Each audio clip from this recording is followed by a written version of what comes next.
Hello friends, welcome to nursing class. मैं पूजा आपकी अपनी फ्रेंड लेकर आई हूँ आपके लिए एक नया वीडियो जिसमें हम पढ़ने वाले हैं atherosclerosis. Atherosclerosis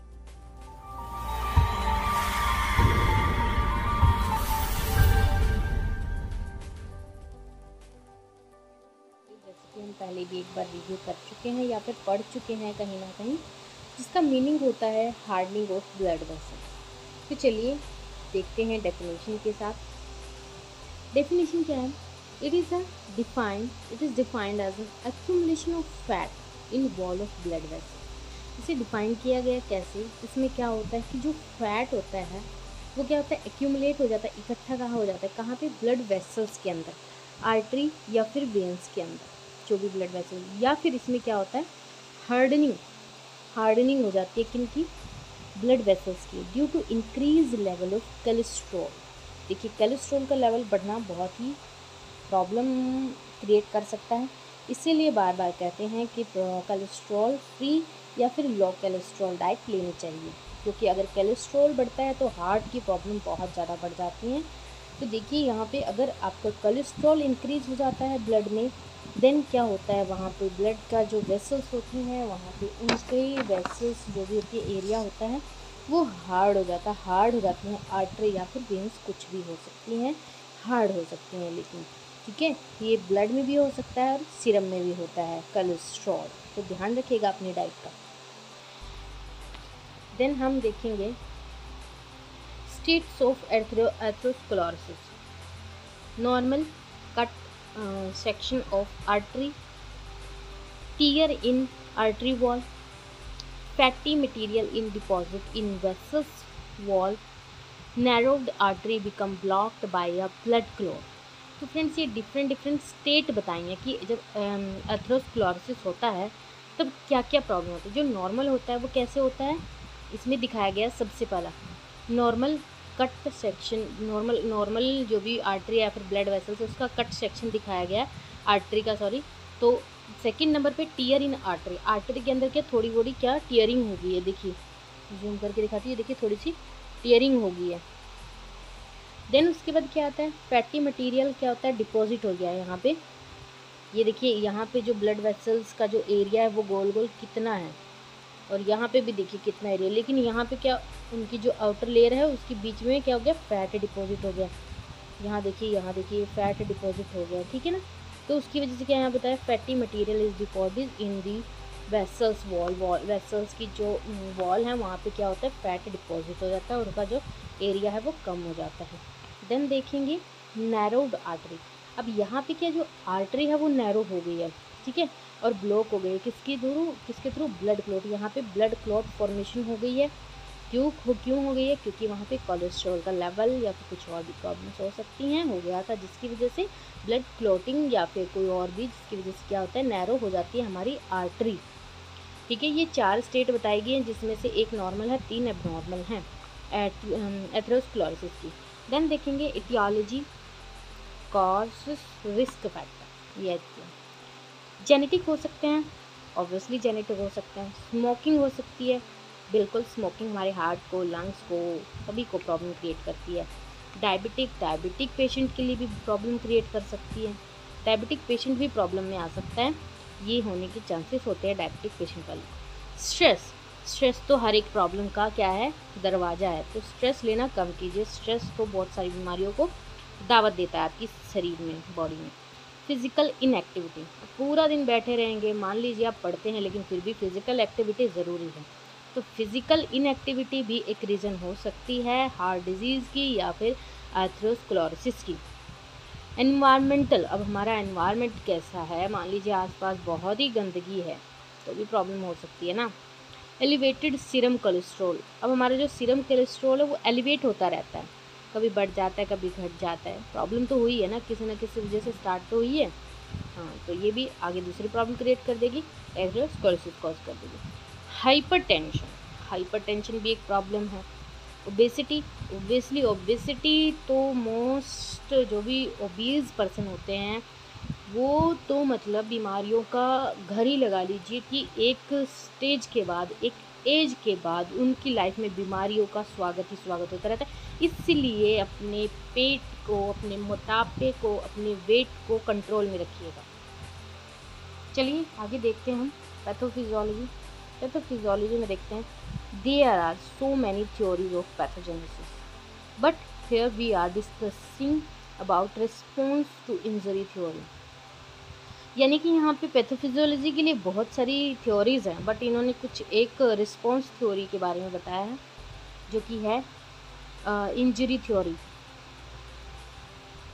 non specific injury, कोई स्पेसिफिक इंजरी इन्होंने बताई, कुछ भी इंजरी हो सकती है due to may be mechanical, chemical, hormonal, immunologic, hypertension, smoking, cholesterol, इन सब चीज़ों की वजह से कोई भी एक नॉन स्पेसिफिक इंजरी हो गई। ओके, देन क्या होगा, इन्फ्लामेशन हो जाएगी किसमें, intima layer in vessels, vessels के अंदर जो इंटीमा लेयर होती है उसमें क्या हो जाएगी, इन्फ्लामेशन। देन क्या होगा, continued exposure to sources of intimal injury, क्या होगा, continue exposure to sources of intimal injury result in continued lipid deposit and proliferation of smooth muscle cell. यहाँ इन्होंने बताया कि अब कंटिन्यू एक्सपोज है वो इंजरी, ठीक है, टू सोर्सेस ऑफ जो भी सोर्सेस हैं इंटीमल इंजरी के, वो भी मतलब वो क्या है, एक्सपोज कंटिन्यूसली हैं। रिजल्ट उसकी वजह से क्या होगा, कंटिन्यूड लिपिड डिपॉजिट होगा, वहाँ पे कंटिन्यूसली लिपिड भी डिपॉजिट होता रहेगा, प्रोलिफ्रेशन हो जाएगी वहाँ पे, जो भी स्मूथ मसल्स हैं उनका क्या होना स्टार्ट हो जाएगा, प्रोलिफ्रेशन, जो भी मसल्स के सेल हैं उनका। देन उसके बाद क्या होगा, formation of plaque, plaque like fat का कुछ भी एक थक्का बोल सकते हैं, ऑब्स्ट्रक्शंस बोल सकते हैं, कुछ भी एक फॉर्मेशन हो जाना, एथ्रोमास भी बोलते हैं, वो हो जाना, ठीक है।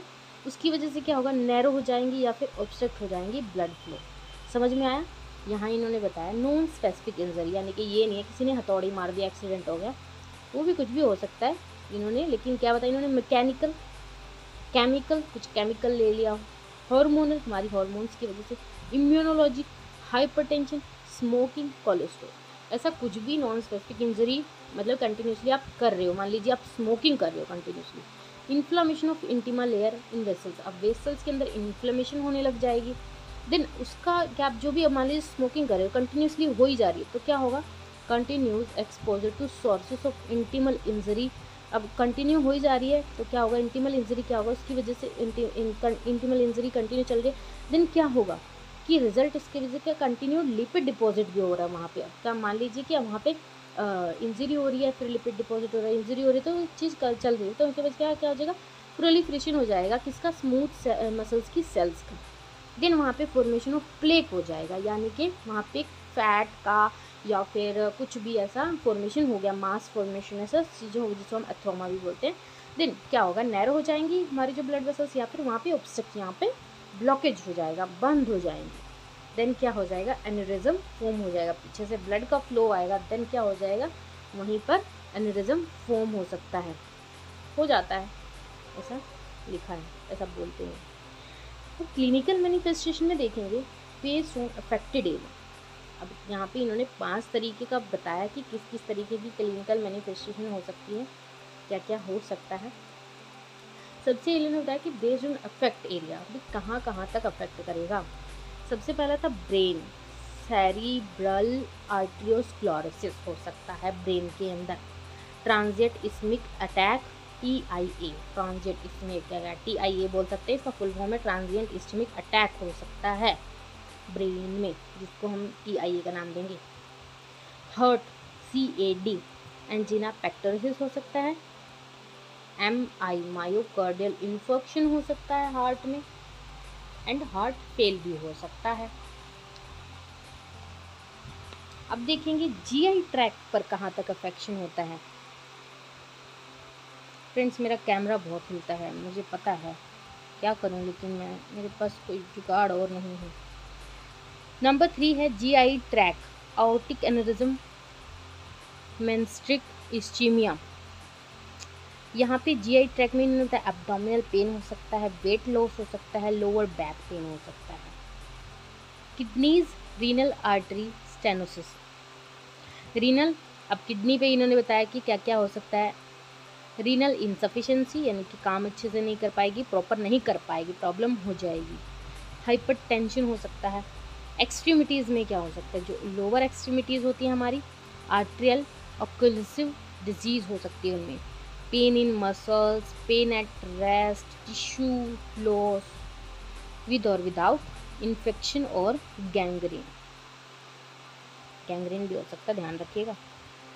डायग्नोस्टिक इवेल्युएशन में देखेंगे हम हिस्ट्री कलेक्शन। ओबियसली है नर्सेस का सबसे पहला काम तो हिस्ट्री कलेक्ट करना होता है यार, किसी भी पेशेंट का पहले हिस्ट्री कलेक्ट करो। देन क्या होगा, कंप्यूटर टोमोग्राफी, टोमोग्राफी करेंगे, एट्रियोग्राफी करेंगे, एमआरआई करेंगे, एमआर जो भी आता है कर दो यार, MRA magnetic resonance angiography, ECG, echo diagram, echo cardiogram, sorry जल्दी जल्दी में फ्लो में कुछ भी बोल देते हैं। कॉम्प्लिकेशन देखेंगे, stable and unstable angina, stable या फिर अनस्टेबल दोनों में से कोई भी एंजाइना पेक्टोरिस हो सकता है आपको, माइकोकार्डियल इन्फेक्शन हो सकता है, हार्ट भी फेल हो सकता है, एनेरिज्म तो हो ही रहा है भाई, रीनल फेलियर भी हो सकता है।